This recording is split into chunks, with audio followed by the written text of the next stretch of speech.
అందరికీ నమస్కారం.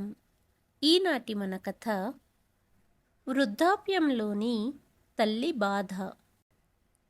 పూజ గది నుండి బయటికి వస్తున్న భార్యతో, ఏంటండి శ్రీమతి గారు, ఉదయాన్నే ఘుమఘుమలతో నిద్రలేపారు, ఏదో విశేషం ఉన్నట్టుంది అంటున్న భర్తతో తన చేతిలోని అక్షింతలు భర్తకు ఇస్తూ, దీవించండి అంటూ కాళ్ళు మొక్కి, మన బంధానికి నేటికి 50 సంవత్సరాలు పూర్తవుతుంది అంటూ భర్త ఆశీర్వాదాలు తీసుకుంటూ చెప్పింది మీనాక్షి. దీర్ఘ సుమంగళీ భవ అంటూ దీవిస్తూ 2 చేతులతో భార్యను పట్టుకుని లేపి, నీ స్థానం ఇక్కడ అంటూ తన గుండెలకు భార్యని హత్తుకున్నాడు. గుడికి వెళ్దాము, తొందరగా రెడీ అవ్వండి, నేను కూడా రెడీ అయ్యి వస్తాను అంటూ తన గదిలోకి వెళ్ళిన మీనాక్షికి మంచం మీద భర్త కొని తెచ్చిన గులాబీ రంగు చీరను చూసి, వెనకాలే వచ్చిన భర్తను చూసి నవ్వుతూ, నాకు తెలుసండి, మీకు మన పెళ్లి రోజు గుర్తుంది అని అనుకుంటూ ఇద్దరూ ఒకరిని చూసి ఒకరు నవ్వుకున్నారు. అంతలోనే పిల్లల స్కూల్ బస్ హార్న్ మోగడంతో గత జ్ఞాపకాల నుండి వర్తమానంలోకి వచ్చిన మీనాక్షి ఎదురుగా ఉన్న భర్త ఫోటోను చూస్తూ, పోయిన సంవత్సరమే కదా నన్ను దీవించారు, దీర్ఘ సుమంగళీ భవ అని, మరి నన్నొదిలి ఎలా వెళ్ళగలిగారు అంటూ కన్నీళ్ల పర్యంతమయ్యింది. టిఫిన్ సమయం కావడంతో మేడ మీద ఉన్న పెద్ద కోడలింటికి బయలుదేరింది. మోకాళ్ళ నొప్పులతో మెల్లగా అడుగులు వేస్తూ ఎలాగోలా చేరింది. శిరీష, శిరీష అంటూ పెద్ద కోడలిని పిలిచి, శిరీష కాస్త టీ ఇవ్వమ్మా, తలనొప్పిగా ఉంది అని అడిగి తలుపు దగ్గరగా ఉన్న కుర్చీలో కూర్చుంది. మీనాక్షి గారిని చూసి కూడా చూడనట్టు శిరీష తల్లితో ఫోన్లో మాట్లాడుతుంది. గంటయ్యాక గది నుండి బయటికి వచ్చి 2 చపాతీలు, కాస్త పచ్చడి, పంచదార తక్కువగా గ్లాసుడు టీ అన్నీ ఒక ప్లేట్లో పెట్టి అత్తగారికి ఇచ్చి మళ్ళీ గదిలోకి వెళ్ళిపోయింది. 2 చపాతీలు తిని వేడి నీళ్ళ డికాషన్, అస్సలు పంచదార లేని టీని తాగుతూ, ఈ టీ అస్సలు తాగలేకపోతున్నాను, ఈ చపాతీ నమలలేకపోతున్నాను అనుకుంటూ మీనాక్షమ్మ కళ్ళు చెమర్చాయి. ఎన్నిసార్లు చెప్పాను కాస్త నోటికి తినే ఆహారం ఇవ్వమని. కోడలు తిరిగి సమాధానం చెబుతుంది గాని ప్రయోజనం లేదు. ఎలాగోలా తిన్న తర్వాత ప్లేట్ కడిగి అక్కడ పెట్టేసి వెళ్ళిపోయింది. మీనాక్షమ్మ గారికి 2 కొడుకులు, 2 కోడళ్ళు. భర్త మరణించాక 2 కొడుకులు ఇంటిని వాటాలు వేసుకున్నారు. 2వ అంతస్తులో చిన్న కొడుకు కోడలు, మొదటి అంతస్తులో పెద్ద కొడుకు పెద్ద కోడలు ఉంటున్నారు. ఇక కింద ఉన్న ఇంటిలో, అమ్మా నీ ఒక్కదానికి ఇంత పెద్ద ఇల్లు ఎందుకు అంటూ తల్లికి ఒక గది ఇచ్చి మిగిలిన రూమ్ మరియు హాల్ని స్టోర్ రూమ్ కింద మార్చేశారు కొడుకులు. కోడళ్లకు ఇద్దరికీ ఎప్పుడూ గొడవే, కానీ అత్తగారి మీద గొడవ పడడానికి ఇద్దరూ ఒకే మాట మీద ఉంటారు. భర్త మరణించిన 4 రోజులకే కొడుకులు తీసుకున్న ఈ నిర్ణయం మీనాక్షమ్మను మరింత కుంగదీసింది. అలాగే అనవసర ఖర్చులు ఎందుకు, మీ ఒక్కరి కోసం అంటూ అత్తగారి 3 పూటల భోజనం కూడా పంచుకున్నారు. ఉదయం టీ మరియు అల్పాహారం, అలాగే మధ్యాహ్నం భోజనం వరకు పెద్ద కోడలు, సాయంత్రం టీ మరియు రాత్రి భోజనం చిన్న కోడలు ఇవ్వాలని నిర్ణయించుకున్నారు. ఉదయం టీ మరియు అల్పాహారం ఇవ్వడానికి పెద్ద కోడలు మీనాక్షమ్మను సతాయించేది. భర్త ఆఫీసు వెళ్ళిన గంటసేపు స్నేహితులతో ఫోన్లో మాట్లాడుతూ ఉండిపోయేది. మీనాక్షమ్మ కోపంగా ఏదన్నా మాట అంటే ఎదురు సమాధానం చెప్పేది. టీతో పాటు రాత్రి మిగిలిన చపాతీలను ఇచ్చేది, కానీ నమలడం కష్టంగా ఉండేది మీనాక్షమ్మ గారికి. ఒక్కసారి ప్లేట్లో తినడానికి ఇచ్చిందంటే మళ్ళీ ఏమన్నా కావాలా అని అడగదు కోడలు. ఒకవేళ మీనాక్షమ్మ ఇంకొక చపాతీ అడిగినా, ఉదయం నుండి కూర్చోవడం తప్ప వేరే పనేముంటుంది మీకు, ఎక్కువ తింటే ఆరోగ్యం పాడవుతుంది, మీరు మంచాన పడితే ఎవరు చూస్తారు, తిరుగుతూ తిరుగుతూ పోయానంటే బావుంటుంది అని మాట్లాడేవారు కోడళ్ళు. చిన్న కోడలు కూడా ఇలాగే మాట్లాడేది. బాధ కలిగించే విషయం ఏంటంటే కొడుకుల ముందు కూడా ఇలాగే మాట్లాడేవారు. అయినా కొడుకులు భార్యలను ఏమీ అనేవారు కాదు. అసలు కొడుకులు తల్లితో మాట్లాడడమే మానేశారు. ప్రతిరోజు ఇటువంటి కఠిన శబ్దాలు వింటూ మీనాక్షమ్మ తన గదిలోని భర్త ఫోటో ముందు నిలబడి, మీరు ఉన్నన్ని రోజులు నన్ను ఒక్క మాట అనే ధైర్యం చెయ్యని కోడళ్ళు ఇప్పుడు చూసారా ఎలా మాట్లాడుతున్నారో? ఇటువంటి మాటలు వినడానికేనా నన్ను ఒంటరిగా వదిలి వెళ్ళారు? కొడుకులు కూడా పిల్లాలనే సమర్థిస్తారు. మీరు తోడు ఉన్నప్పుడు జీవితంలోని పెద్ద సమస్యలు కూడా చిన్నవిగా కనిపించేవి. కానీ ఇప్పుడు శరీరం మాత్రమే భూమిపై బ్రతికి ఉంది. నా ప్రాణం మీతో పాటే ఆ రోజే వెళ్ళిపోయింది. మీ ద్వారా వచ్చే పెన్షన్ డబ్బులు కొడుకులు పంచుకుంటారు. వాళ్లకు వాళ్ళ బాధ్యతలు ఎందుకు గుర్తు ఉండవు? మీకు కాస్త ఆరోగ్యం బాగాలేదని ఆ రోజు రాత్రి చెప్పినప్పుడు వెంటనే ఆసుపత్రికి వెళ్ళి ఉంటే పరిస్థితి ఎలా ఉండేదో. కానీ మీ కొడుకులు మరుసటి రోజు వెళ్ళొచ్చులే అమ్మా అంటూ మాట దాటవేశారు. కానీ రాత్రి మీకు గుండెపోటు రావటంతో మరుసటి ఉదయానికంతా మీరు నన్ను ఒంటరిదాన్ని చేసి వెళ్ళిపోయారు అంటూ మీనాక్షమ్మ కన్నీళ్ల పర్యంతం అయ్యింది. ఉదయం సాయంత్రం దగ్గరలోని గుడికి వెళ్ళేది మీనాక్షమ్మ. అలాగే ఆ సాయంత్రం కూడా వెళ్ళింది. గుడికి తన వయసు వారు చాలామంది వస్తూ ఉంటారు. వారందరూ తమ తమ సంతోషాలను దుఃఖాలను పంచుకుంటూ ఉంటారు.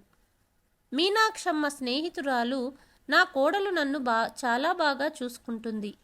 నిన్న కొత్త బట్టలు కొనింది అన్నది. అంతలో ఇంకొక ఆవిడ, నా కొడుకు నాతో రోజు ఆఫీస్ నుంచి రాగానే నా గదికి వచ్చి గంట సేపైనా మాట్లాడి వెళ్తాడు అన్నది. ఇలా అందరూ వారి వారి కుటుంబ విషయాలు పంచుకుంటుంటే మీనాక్షమ్మ కళ్ళలో నుంచి నీరు కారుతున్నాయి. అందరూ ఏమైంది మీనాక్షి అంటూ అడగడం ప్రారంభించారు. ఎంత అదృష్టవంతులు మీరు! ఇంత బాగా చూసుకునే కొడుకు కోడళ్ళు ఉన్నారు. ఈరోజు ఉదయం నా కోడలు నన్నేమనిందో తెలుసా? తిరుగుతూ తిరుగుతూ పోయారంటే ఎవ్వరికీ బాధ ఉండదు అనింది. నా ఇంట్లో కోడళ్ళు నా మరణం కోసం ఎదురు చూస్తున్నారు అంటూ మీనాక్షమ్మ ఇంటికి బయలుదేరింది. అంతలో మీనాక్షమ్మ స్నేహితురాలు, నీ మనసు బాగున్నట్టు లేదు, నాతో పాటు మా ఇంటికి వెళ్దాం పదా అంటూ బలవంతంగా తీసుకెళ్ళింది.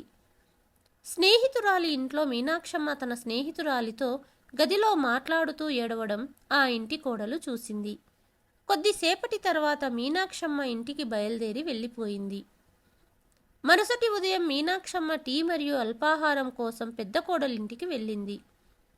ఇద్దరు కోడళ్లను కలిసి చూసిన మీనాక్షమ్మ, ఇదేంటి, కోడళ్ళు ఇద్దరూ ఒకే దగ్గర ఉన్నారు అనుకుంది. వచ్చారా? ఇంటింటికి తిరిగి మాపై 1-2 తగిలించి చెప్పారా అంటూ పెద్ద కోడలు నిలదీసింది మీనాక్షమ్మను. మనము ఆవిడను 3 పూటలా మేపుతున్నాం కదా, అందుకే అక్క ఇంటింటికి తిరిగి మన గురించి ఉన్నవి లేనివి తగిలించి చెబుతుంది అన్నది చిన్న కోడలు. మీరు దేని గురించి మాట్లాడుతున్నారో నాకు అర్థం కావటం లేదు అన్నది మీనాక్షమ్మ. నిన్న మీరు వెళ్ళిన మీ స్నేహితురాలి కోడలు నా స్నేహితురాలు అత్తగారు. మీరు వాళ్ళ ఇంటికి వెళ్ళి మా గురించి ఏమేమి చెప్పారో అంతా తెలిసింది. ఇక మేము ఏ మొహం పెట్టుకొని బయటికి వెళ్ళాలి? ఇంత వయసొచ్చింది, సిగ్గు లేకుండా ఇలా ఇంటి పరువు తీశారు అంటూ ఇద్దరు కోడళ్ళు అనరాని మాటలన్నారు. కోడళ్ల మాటలు వింటూ బాధతో మీనాక్షమ్మ తన గదికి వెళ్ళిపోయింది. ఒంటరిగా కూర్చున్న మీనాక్షమ్మ, కోడళ్ళు ఎందుకు నన్ను ఇన్ని మాటలంటున్నారు? కొడుకులు కోడళ్ళు బాగుంటే స్నేహితులతో బాధ పంచుకోవాల్సిన అవసరం నాకేముంది? జరుగుతున్నదే కదా చెప్పాను. ఎన్ని రోజులు వీళ్ళ మాటలు భరించాలి? కడుపు నిండా భోజనం కూడా పెట్టని వీళ్ళు నన్ను ఇన్ని మాటలని ఎలా అనగలిగారు అనుకుంటూ ఇక ఆ రోజు మధ్యాహ్నానికి ఏమీ తినకుండానే పడుకుంది. రాత్రి భోజనానికి కూడా ఆవిడను ఎవ్వరూ పిలవలేదు. ఆవిడకు కూడా ఆకలిగా లేదు. గ్లాసుడు నీళ్లు తాగి నిద్రపోయింది. మరుసటి రోజు భర్త సంవత్సరికమని ఉదయమే లేచి తలంటు పోసుకొని పెద్ద కొడుకు ఇంటికి వెళ్ళింది. కొడుకులిద్దరూ కోడళ్ళు అందరూ అక్కడే ఉన్నారు. తండ్రి సంవత్సరిక ఏర్పాట్లు చేస్తున్నారు. కొడుకులకు ఈ విషయమైనా గుర్తుంది అనుకుంటూ లోపలికి వెళ్ళి భర్త పటం ముందు కూర్చుంది. నిన్న జరిగిన గొడవ వల్ల ఆవిడతో ఎవ్వరూ మాట్లాడట్లేదు. ఎవరికి వాళ్ళు పనులలో నిమగ్నమయ్యారు. ఓ అరగంట అయ్యాక, శిరీష, కాస్త టీ ఇవ్వమ్మా, నిన్నటి నుండి ఏమీ తినలేదు, తలంతా బరువుగా ఉన్నట్టనిపిస్తుంది అన్నది. అత్తయ్యగారు, ఈరోజు కిచెన్లో చాలా పనులున్నాయి. మేము కిచెన్లో టీ పెట్టేంత ఖాళీగా లేము. ఇప్పుడు పూజారులు బంధువులు అందరూ వచ్చే వేళ అయ్యింది అని చెప్పి వెళ్ళిపోయింది. అలా సమయం గడుస్తూ 11 దాటింది. ఆకలి భరించలేక చిన్న కోడల్ని పిలిచి, చాలా ఆకలిగా ఉంది, నిన్నట్నుంచి ఏమీ తినలేదు, పిల్లల బిస్కెట్ ప్యాకెట్ ఉంటే ఇవ్వమ్మా అని అడిగింది. అక్కడే కూర్చుని పూజారి కోసం ఎదురు చూస్తున్న పెద్ద కొడుకు, ఏంటమ్మా నీకు అర్థం కావట్లేదా, పూజారి గారిని రానివ్వు, దక్షిణ ఇచ్చాక తిందువులే అన్నాడు. ఇప్పుడే మీరు పిల్లలకు తినిపించారు కదా, తలంతా తిరుగుతున్నట్టుంది, కాబట్టి నేను ఒక కప్పు టీ అడిగాను అంతే అన్నది మీనాక్షమ్మ.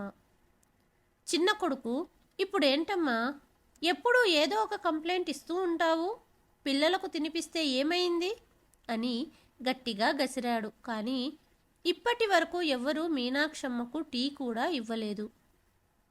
పాపం ఇలా అనుకుంది.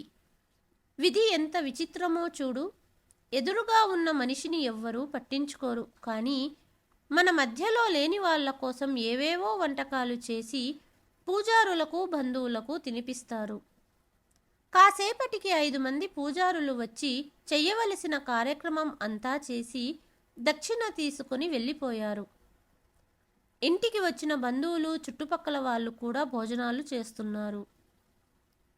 ఇదంతా చూస్తూ మీనాక్షమ్మ గారికి కళ్ళ వెంబడి నీరు ఆగట్లేదు. అంతలో పెద్ద కొడుకు ఒక ప్లేట్లో భోజనం పెట్టి, ఇంకా బంధువులు ఉన్నారు, వాళ్ళ ముందు ఇలా ఏడుస్తూ పరువు తీయకు, ఆ ఏడుపేదో కింద ఉన్న నీ గదికి వెళ్ళి ఏడువు అన్నాడు. తల్లి తన చేతిలో ఉన్న ప్లేటు కొడుకు చేతిలో పెట్టి, ఇలాంటి అవమానకరమైన భోజనం నాకొద్దు, నేను కూడా నా భర్తతో పాటు మరణించి ఉంటే బాగుండేది అనుకుంటున్నాను అన్నది. ఇంత అవమానకరమైన జీవితం ఒక జీవితమేనా, ఛీ అని గట్టిగా అరిచింది. ఈరోజు మీనాక్షమ్మ నిశ్శబ్దంగా కూర్చోలేకపోయింది. అంతలో బంధువులందరూ ఏమయ్యిందని చూస్తున్నారు. ఇద్దరు కొడుకులు కోడళ్ళు ఉండి కూడా కడుపు నిండా భోజనం పెట్టరు. కొడుకులైతే మాట్లాడటమే మానేశారు.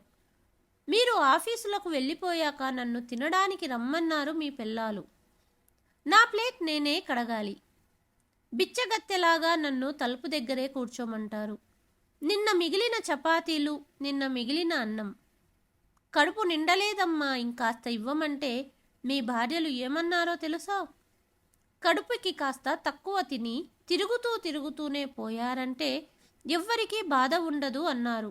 అంటే మీ భార్యలు నా మరణం కోసం ఎదురు చూస్తున్నారు. సరే అని నా స్నేహితులతో కాసేపు మాట్లాడి వస్తే అది కూడా తప్పులాగే మీ పిల్లాలు నోటికొచ్చినట్టు నన్ను తిట్టారు. ఇప్పటికీ ఆ మాటలు గుచ్చుకుంటూనే ఉన్నాయి.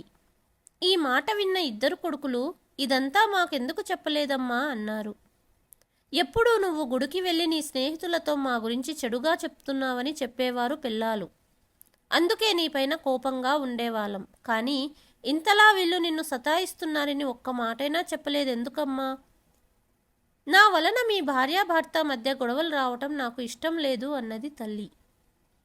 కోడళ్ల వైపు చూస్తూ, మీరు నాకు సమయానికి ఎప్పుడైనా భోజనం ఇచ్చారా, నేను వృద్ధాప్య దశకి చేరుకున్నాను, కానీ నా మనసు ఎప్పటికీ ఇష్టమైన ఆహారం తినాలని కోరుకోవడం తప్ప, ఇష్టం లేని ఆహారం రోజూ తింటూ మీరు తిడుతుంటే భరిస్తూ వచ్చాను. కడుపు నింపుకోవటానికి టీ అడిగితే వేడి నీళ్లు తెచ్చి నా ముఖం మీద వేస్తారు, ఏదో నా మీద భారంతో నన్ను పోషిస్తున్నారు. కడుపు నిండా భోజనం తిని సంవత్సరం అయ్యింది. మీ మామయ్య ద్వారా నాకు వచ్చే పెన్షన్ డబ్బులు ఇద్దరు కొడుకులకు ఇస్తాను కదా, మీరు ఏమీ ఊరికే నాకు తిండి పెట్టట్లేదు. ఒక విషయం చెప్తున్నాను వినండి, మీరు మీ నాన్నగారికి సంవత్సరికం బాగా చేశారు, కానీ నా మరణం తర్వాత నా సంవత్సరికం శ్రద్ధాంజలి లాంటివి చెయ్యొద్దు. ఈ మాట అంటూ మీనాక్షమ్మ కన్నీళ్ల పర్యంతమయ్యింది. కొడుకులు కోడళ్ళు సిగ్గుతో అందరి ముందు తల వంచుకున్నారు. మీనాక్షమ్మ స్నేహితురాలు పెద్ద కొడుకు చేతిలో చెయ్యి వేసి, చూడు నాయనా, తల్లి తండ్రి బ్రతికి ఉన్నప్పుడు కడుపు నిండా భోజనం పెట్టని వాళ్ళు వాళ్ళ మరణం తర్వాత నలుగురికి చూయించుకోవడానికి ఎంత ఘనంగా ఫంక్షన్ చేసినా ఉపయోగం ఏమీ ఉండదు అని వెళ్ళిపోయింది. ఇంటికి వచ్చిన బంధువులు అంతా వెళ్ళిపోయాక కొడుకులిద్దరూ తల్లి పాదాల వద్ద కూర్చుని వారు చేసిన పనికి క్షమాపణలు కోరుతూ, అమ్మా, ఈ రోజు నుండి అందరం కలిసి నీతో పాటే ఉంటాము. నీ భోజన వ్యవహారాలన్నీ మేమే దగ్గరుండి చూసుకుంటాము. మోకాళ్ళ నొప్పులతో బాధపడుతున్న నీకు బలమైన ఆహారం చాలా అవసరం. ఇక నుండి మా పెళ్ళాలు నిన్ను ఏమీ అనకుండా మేము చూసుకుంటాము అంటుండగా ఇద్దరు కోడళ్ళు కూడా ఇంటి మీద పెత్తనం చెలాయించాలని చెడు ఆలోచనలతో మేము చేసిన తప్పును క్షమించండి అత్తయ్య అంటూ కోడళ్ళు కూడా అత్తగారి కాళ్ళ వద్దకు చేరారు.